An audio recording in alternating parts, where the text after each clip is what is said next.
Hey guys, it's your boy Uncle Rich here, and today we're going to discuss rebellious teenager Elon Musk, which is also my favorite Elon Musk. We're going to discuss his magic submarine that no one cared about, as well as taking the company private because the funding was secured by the Saudis.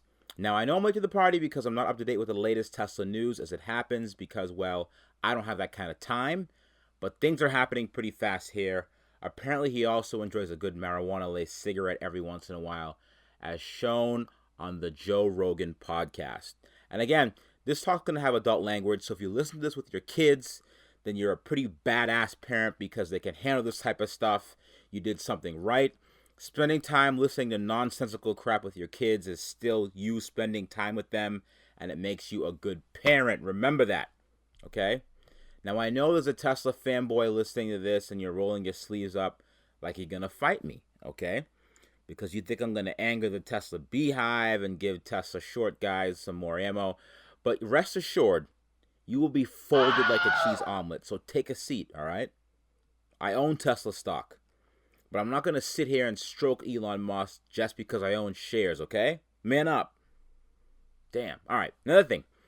I know you guys are like, oh, here he comes talking again. But don't worry, I have another Tesla-related video coming at some point. So stop whining. I do rants to buy time to work on other bigger projects. And again, not my full-time gig, all right? You got these YouTubers here bumping out daily vids. Jesus. I don't have that kind of time. You want more frequent uploads? Well, put some money aside for the shop campaign I have coming out. Put some money aside for your kids' education, and also put some money aside for the campaign. Those are the two most important things you got going on right now. Now, if you've been living under a rock like I have, I'll bring you up to speed. Your boy Elon Musk has been catching L's left and right. And if you don't know what an L is, an L stands for loss. Okay? Here's a comprehensive timeline of the rise of Elon Musk. Elon Musk was born, all right? Came out of his mother and immediately went to Canada. And you know Canada and I have a really weird history. Check out my other rant for that. 5 minutes later, he got a degree in economics, and he went for an applied physics degree. He took one class, then dropped out because that shit's too damn hard, let's face it. All right? 2 days after that, he made Zip2, then XCOM, and that got bought up by Compaq. Then he made a bunch of money on the PayPal and eBay purchase. Then he made SpaceX, Solar City, OpenAI, Neuralink, Hyperloop, Boring Company. But he also jumped on the Tesla bandwagon, and that's when he really started shining here. Okay, let's be clear. Elon didn't start Tesla, okay? Tesla existed before he showed up. Keep that in mind. He said the world needs a $100,000 electric sports car, and the Roadster came out. Years later, he said the world needs a $90,000 Ford electric car, and the Model S was born. During this time, he also planted 6 seeds in a fertile woman, and those seeds became children. Then his wife was like, nah, and filed for divorce. All right? That's it. No details left out. That was a comprehensive overview of Elon Musk's life so far. Now, fast forward to early this year, and here's the beginning of the downfall. Okay? A soccer team was doing some cave exploring when it started raining cats and dogs, and they were trapped in a freaking cave for days. All right? Literally licking the walls for water for 10 days. All right, so this starts all over the news. They sent Navy SEALs and divers, one which paid the ultimate price and passed away during the effort. May he rest in peace, Saman Kunan. And guess what? To no success, nothing seemed to be working. And then, this is when everything changed. Elon Musk got wind of this and he said, I'm going to fix this shit. Watch. I'm going to have my top engineers build something as quickly and as humanly possible. Then we're going to test this potential life-saving device a handful of times and then send it out for production. Does this remind anyone of anything? This is literally how autopilot was rolled out. He said that inside the submarine could have installation and a sound system so they could listen to Migos while underwater. I'm not making this up, okay? Well, yeah, the Migos part, yes. But there is going to be an aux cord, so they can put my mixtape. So that's a real thing. There's going to be an aux cable and all that good shit, Bluetooth shit, whatever. So Elon Musk sent the submarine overseas, and it laid there unused because, to be honest, it's just too damn big to fit in those narrow cave channels, and it could pose more of a risk than a benefit if it got stuck, etc., etc., etc. Now, Elon Musk was faced with his first enemy, and this is Vernon Unsworth, the most British supervillain sounding name in the world. And he said, yo, stick this shit up your ass. All right? This would never work. It's a PR stunt. And Vernon told Elon Musk that, and at first I'm like, who is this no-name dude? Turns out this guy's a cave expert. All right? He co-led the mission to save the kids, and he's been in caves for his whole life. This dude's a damn expert.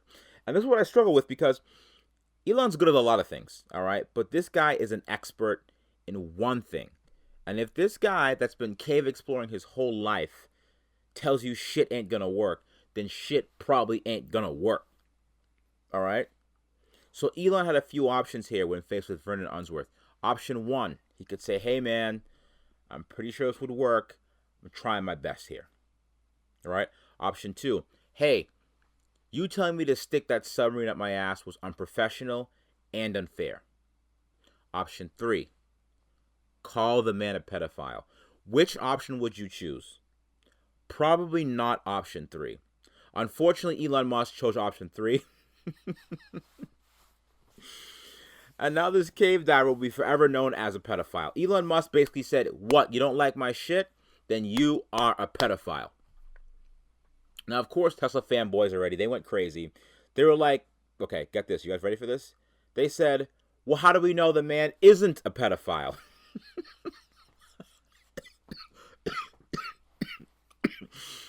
Jesus Christ. Oh, so good. You guys are crazy. You know? Or one of them said, well, what have you done? Meaning they're trying to reassign the blame to someone else to say you've accomplished nothing and Elon Musk has done everything. And you know, it's funny because, like, the fanboys are right about that. Like, he's done a lot. But as the famous fictional character said, do or do not. There is no try. Yoda said that. Try is like saying maybe. Okay? It's a wishy-washy term. You can put maximum effort into anything, but try means nothing. All right? They didn't use the sub. Mission failed. Now, before we go on, let's talk about Elon for a second. Now, he's a builder, right? A creator, a problem solver. I don't have to get into Elon's personal history to show he's legit. He's legit, okay? But he's also a human being, which means he's also petty. So, he apologized. He was like, hey, listen, I'm sorry for calling him a pedophile. But if he wasn't, then how come he hasn't sued me yet? This is Elon's logic right here. Oh, your boy's still mad. He's still mad. But no, I do want to see Elon Musk angry, though, to show he's human. I mean, he gets pissed off just like the rest of us do.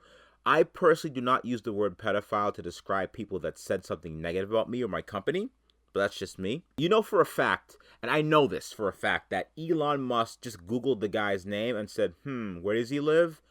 Okay, he's probably a pedophile then. But that's the start. That's just the start. So after he took time out of his busy day battling with haters on Twitter, he got mad again and was like, yo, listen, I'm taking this shit private. I'm taking Tesla private. Literally blew everyone's mind. Literally taking $1 billion company private. So I sat back and I was like, hold on. Did he talk to the board about this first? Apparently he did not, and the stock was all over the place. And you know what happens when you mess around with stock prices, right? Oh, shit. The good old SEC. All right? So he has a pending SEC investigation because he said that he had the money to take them private by a private Saudi company. But we're going to see how that one turns out. And what's the best thing to do when you step in shit? Let Marcus Brownlee take a tour of the Tesla factory.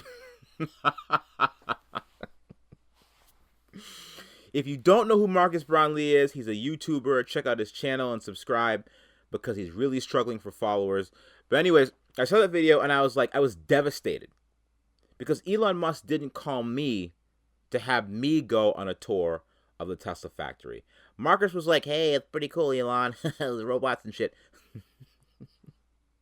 I'd probably do the same thing, honestly. I'd be starstruck for the first 11 minutes after meeting Elon Musk. But I'd be like, hey, Elon, how did you feel when your SpaceX rocket destroyed the Facebook satellite and caused hundreds of millions in damage? Do you remember that, Elon? You don't? Okay. Let me replay the clip for you. And ladies and gents, this is why Elon Musk will never do an interview with me. However, if I offer him tobacco and marijuana, maybe he might consider it. You know what's funny? On the Joe Rogan interview, Elon Musk, man, it's like, damn. It's like, if I was on the board of Tesla, I'd be like, what is this man's doing? The stock price all over the place, and this man's is on Joe Rogan for no reason, smoking weed and talking about ancient civilizations. And people keep saying that Elon Musk can't be replaced. He could do whatever he wants.